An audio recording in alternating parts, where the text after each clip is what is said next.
1947 की जो परिस्थितियां थी, द्वितीय विश्व युद्ध के बाद चीन भारत दोनों स्वतंत्र हो गए, लेकिन दोनों का खेमा अलग अलग था। क्योंकि द्वितीय विश्व युद्ध में जीत हुई थी ब्रिटेन और अमेरिका के टीम की, और चीन पर जापान का कब्जा था।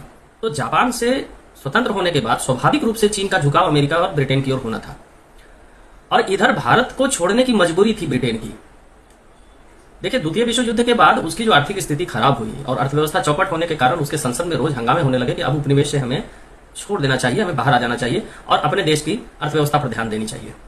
ब्रिटेन में लगातार विरोध के बाद ऐसा तो हो गया कि वो उपनिवेश छोड़ना शुरू कर दिया, लेकिन भारत के अंदर जो खनिज संपदा थे, इसका मोह ब्रिटेन को कैसे छूटता। उसे पता था कि अगर आगे सर्वाइवल हमको चाहिए तो यहाँ के खनिज पर कब्जा रखना जरूरी रहेगा।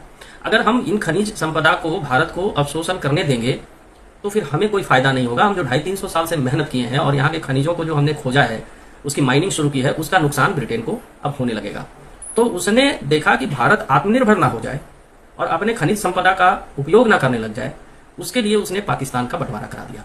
बंटवारा भी ऐसा कि पूरब और पश्चिम दोनों छोर पे पाकिस्तान होगा, बीच में भारत होगा। मतलब किसी भी एंगल से भारत को स्टेबल नहीं होने देना है, ऐसा उन्होंने व्यवस्था कर दिया। अब भारत के खनिज का मोह ब्रिटेन का और इधर चीन पर नजर अमेरिका की, तो ये दोनों मिलकर के इन लोगों ने तय कर लिया कि इस जो इलाके हैं, ये जो भारतीय उपमहाद्वीप और चीन का भूभाग है, इसको कभी शांत नहीं होने देना है। अगर ये शांत हो गया तो विकास करेगा, फिर अपने ही संपदा का उपयोग करने लगेगा और इसमें फिर चीन और यूरोप दोनों का नुकसान है। तो उन लोगों ने प्रयास किया कि कभी भी इनके रिश्ते ठीक नहीं हो। नेहरू यही मात खा गए।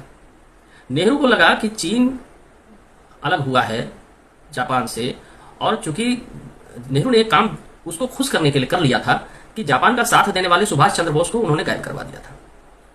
उनकी स्वाभाविक एक्सीडेंट वाली मृत्यु रही है कि नहीं रही है, इस पर अभी भी शोध होना बाकी है, अभी भी उसके रिसर्च के रिजल्ट आने बाकी है, क्योंकि इस बात को वहीं का वहीं छोड़ दिया गया है। राजनीतिक मजबूरियां हर एक दलों की है, इसलिए उसको कोई कुरेदना नहीं चाहता है।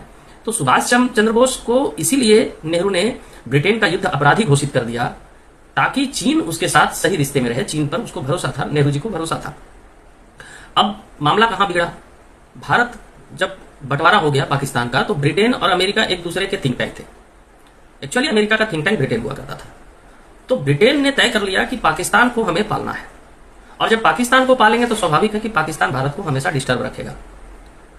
अब इधर समस्या ये हो गई कि अमेरिका और पाकिस्तान अगर एक साथ है तो भारत नहीं हो सकता उसके साथ, तो भारत की मजबूरी हो गई रूस के साथ जाने की। और नेहरू और स्टालिन की अच्छी बनने लगी थी, तो उनकी दोस्ती के कारण नेहरू को लगा होगा कि रूस हमारे साथ है, चीन में भी कम्युनिज्म है तो हमारे साथ आएगा। लेकिन हुआ उलट। रूस के साथ भारत के जाने से अमेरिका और ज्यादा बिखर गया और उसने चीन को किसी कीमत पर भारत के साथ नहीं रहने देने का माहौल बनाया। और यही कारण है कि उस समय केजीबी और सीआईए की लड़ाई में चीन भारत की लड़ाई शुरू हो गई। चीन को उकसाया गया भारत पर हमला करने के लिए, भारत पर कब्जा करने के लिए, और चीन ने वही किया जो अमेरिका ब्रिटेन की लॉबी चाहती थी। तो सांस्कृतिक रूप से ये दोनों देश एक ही इलाके में आते हैं, एक ही तरीके के परिवेश में हैं, दोनों का साझा संस्कृति भी है, बौद्ध धर्म वहां भी अपनाया गया। लेकिन उसके बावजूद चीनियों को लगा कि अगर हमें इस इलाके में मजबूत होना है, बड़ा होना है, तो हमें भारत को रोकना होगा। और अमेरिका भी नहीं चाहता था कि भारत स्थिर हो जाए, ब्रिटेन भी नहीं चाहता था कि भारत में डेवलपमेंट हो। इसके बावजूद रूस ने भारत में स्टील उत्पादन को लेकर के, बिजली उत्पादन को लेकर के काफी सहयोग किया, जिसके कारण तनातनी इस हिस्से में बनी रह गई और भारत को दो तरफा मार मिलने लगा। एक तरफ पाकिस्तान परेशान करे और दूसरी तरफ चीन के साथ तनातनी हो गई। तो इस तरह से रिश्ते उस समय बिगड़ गए थे। आज की परिस्थिति ठीक यू टर्न में आ गई। अब अमेरिका चीन के साथ नहीं है, चीन का प्रतिद्वंदी है। रूस चीन में बनती नहीं है, द्वितीय विश्व युद्ध के बाद से ही इन दोनों के बीच तनातनी है। तो रूस, चीन और भारत आज अमेरिका के निशाने पर हैं, क्योंकि भारत भी अब विकास कर रहा है, विकसित राष्ट्र की बनने की ओर है। तो ये अमेरिका और यूरोप को परेशान कर रहा है, और जापान भी इधर सफोकेशन में है अमेरिका को लेकर के।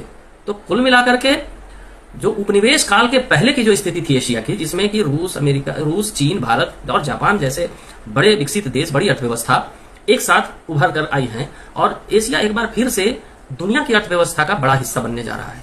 तो ये देख करके यूरोप और अमेरिका की हालत खराब है। अब वो बौखलाहट में है। पहले तो लीड करते थे, किसी ना किसी तरीके से इस इलाके को परेशान करते रहे। लगभग 1950 से लेकर के 2010 तक इनकी चली। भारत में भी उनके पक्ष की सरकार थी कांग्रेस के अधीन में, तो उनका काम हो जा रहा था। लेकिन अब स्थिति बिल्कुल उलट हो गई है। अब एशिया इमर्ज कर रहा है, और यूरोप की अब स्थिति ये हो जा रही है कि उसके पास संसाधन नहीं है, कच्चे माल इंडस्ट्री के लिए उसको एशिया पर ही निर्भरता थी। अब वो कहाँ जाए, क्या करे?